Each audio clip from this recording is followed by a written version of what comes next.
Hello, I'm Debbie Bell-Hosking for FinextraTV in our London virtual studio, and I'm joined by Bindhu Alvar, CIO Wealth Management, BMO Financial, and Roshan Shetty, BFSI and Public Sector Head, Americas, Tech Mahindra. And what are we talking about? We're talking about customer relationships, particularly in the face of evolving tech and in the sphere of wealth management. Lots to talk about there. So first of all, welcome to you both, Roshan and Bindhu. Thank you. Thank you, Debbie. Thank you for having us. Well, it's always lovely to see you, Roshan, and great to be joined by you, Bindhu. And I'm going to come to you first, if I may, Bindhu, because we are hearing all the time about how banks are increasing their automation and AI. But how do we preserve that all-important personal and high-touch advice on which wealth management is built? Excellent topic, Debbie, and it's something that we've all been discussing a lot about. And frankly, the way we view it, all the automation and AI actually supports making advice more personal for our clients. If you think about it, we've always kind of shuffled between hyper-personalization versus personalization at scale. Like, how does that work? And today, AI is able to actually support us by doing large data analytics at a scale that we never thought of would be possible before. So our clients, especially wealth clients, are looking for advice that's very specific to their situation. They're not looking for generic advice that would work for anybody, right? And what would happen before is advisors really had to spend a lot of time doing pre-work. They had to put in work to find out what's going on, what's the situation, what did I speak to them last, what has happened today till now before they got on to having a client conversation. That has changed, and we're able to get that analytics to them very, very quickly. So it's actually saving them time that they can use more productively to take it forward to actually understand other situations and things that they can advise the client on. So what is happening is we are shifting from being reactive to actually proactive in our advice. So that is becoming a huge add-on for any client, with AI making the big push towards this. Okay, and what I'm hearing there, Bindhu, before I go to Roshan, is you're still keeping that personalization. And if anything, the route you're describing is actually helping that personalization because you can get to the important stuff faster.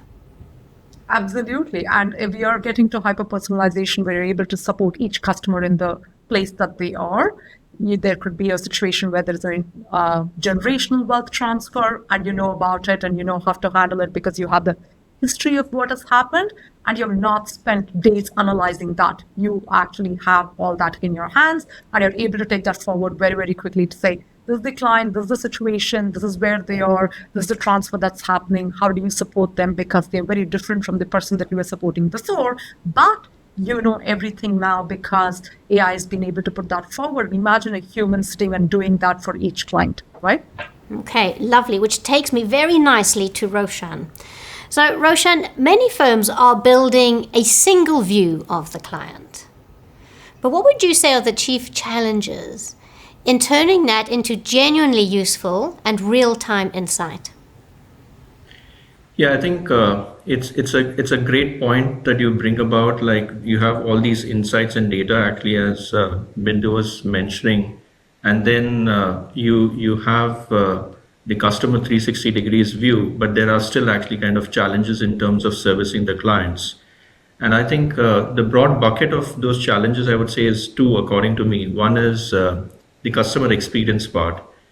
And in that customer experience bucket, the struggle has been, how do you kind of channelize the insights into the different channels in which wealth advisors are actually reaching out to the clients, and trying to kind of make sure that the information that goes across is in a timely manner and with a low latency. So that's the first challenge that I actually see. The second is actually of decisions happening or decisions that need to happen at the edge. So you have all these insights which is there, but are the wealth advisors able to kind of make sure that the interlock of these insights with actually things that customers need to kind of take a decision on, is it actually happening at a faster pace? And with the complexities involved, is it actually kind of materializing the way that the clients are looking for, So that's the broad bucket of actually two challenges that I actually see while there is abundance of insights and information available. And of course, Roshan, there you're talking about time as well. So we're still keeping the personalization. We're bringing in the pace. And Bindhu, I'm going to come to you now, if I may, because this is a good time. We're talking technology. But how do you see the future of wealth management? Do you see it being relationship-led with tech support? Or do you see it primarily platform-led with human intervention at key moments? Wealth at the end of the day is a relationship business, right? So to me, everything that we're doing from a technology perspective, we do want to make it into a large platform play, and that's really where we're all heading towards. But the platforms are there to support advisors in actually enhancing relationships, if you may, right? So what Roshan was just talking about, if you take a Wealth 360, today very few firms actually are able to provide that right up front, right? And once you start getting that 360, that's what today technology is able to provide you. That's what platforms are able to provide you. You're able to deepen the client relationship because you aren't going to them with just what you know. You're actually bringing in insights from outside, which is going to deepen the relationship. It's going to free up time, what Roshan was just talking about. It's great to have these insights, but how are the advisors going to take that to their clients?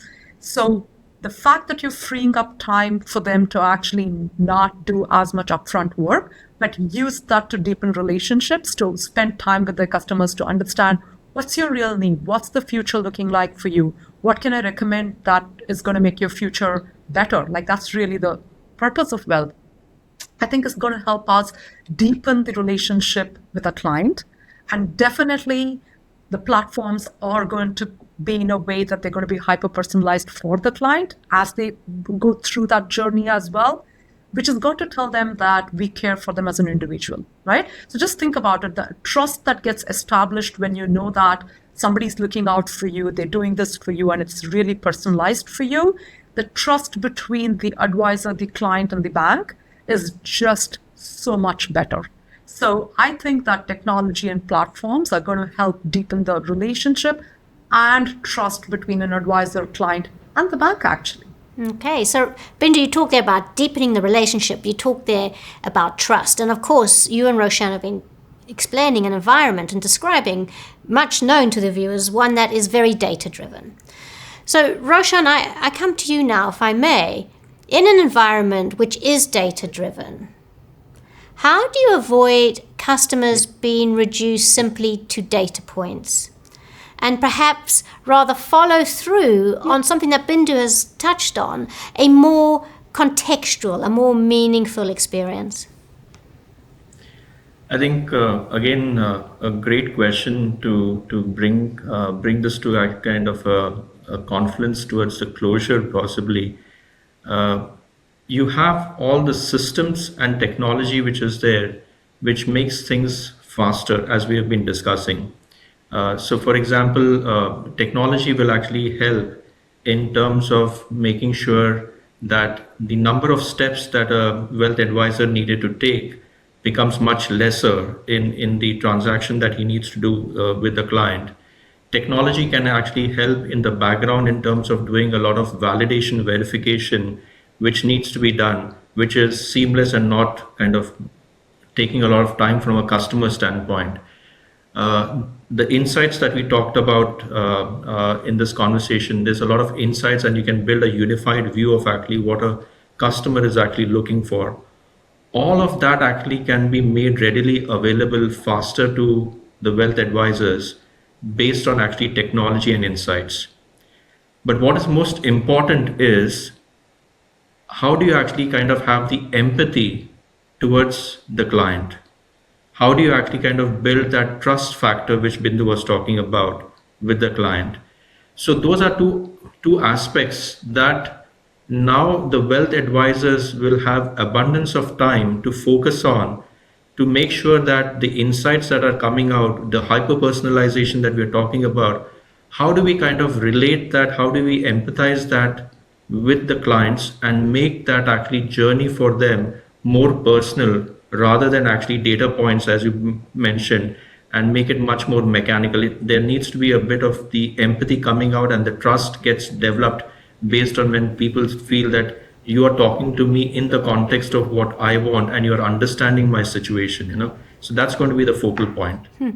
I like that, Roshan. And as you said earlier, that's a great way to bring this interview to a close, because what's more important to the client?